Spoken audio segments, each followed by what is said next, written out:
અમરેલી જિલ્લામાં મોટાભાગના ખેડૂતો કપાસ, મગફળી અને સોયાબીનનું વાવેતર કરે છે.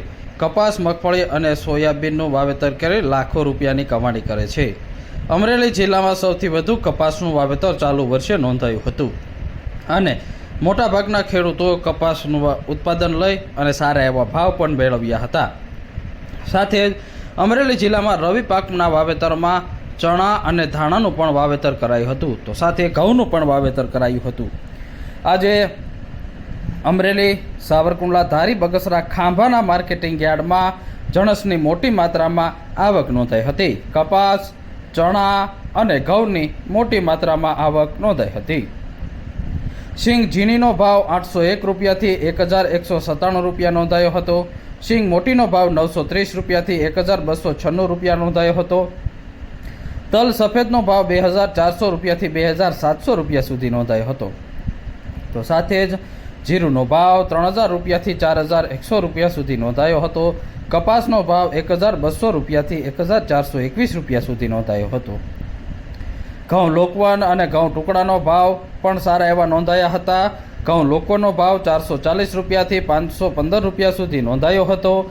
ઘઉં ટુકડાનો ભાવ 451 રૂપિયાથી 582 રૂપિયા સુધી નોંધાયો હતો. બાજરાનો ભાવ 400 રૂપિયાથી 500 રૂપિયા સુધી નોંધાયો હતો. તો જુવારનો ભાવ 425 રૂપિયાથી 800 રૂપિયા સુધી નોંધાયો હતો. મગનો ભાવ 1700 રૂપિયા સુધી નોંધાયો હતો. માર્કેટિંગ યાર્ડ ખાતે સૌથી વધુ ચણાની આવક નોંધાઈ હતી. ચણાનો ભાવ 1100 રૂપિયાથી 1252 રૂપિયા સુધી નોંધાયો હતો. તો દેશી ચણાના ભાવમાં આજે 10 રૂપિયાનો ઘટાડો નોંધાયો હતો.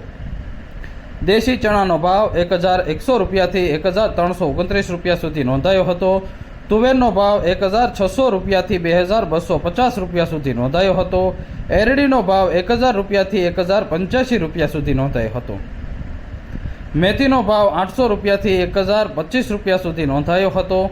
રાઈ અને રાયડાની પણ હરાજી કરવામાં આવી હતી. રાઈ અને રાયડાનો ભાવ 750 રૂપિયાથી 925 રૂપિયા સુધી નોંધાયો હતો. ધાણાનો ભાવ 1200 રૂપિયાથી 1401 રૂપિયા સુધી નોંધાયો હતો. સોયાબીનનો ભાવ 800 રૂપિયા નોંધાયો હતો.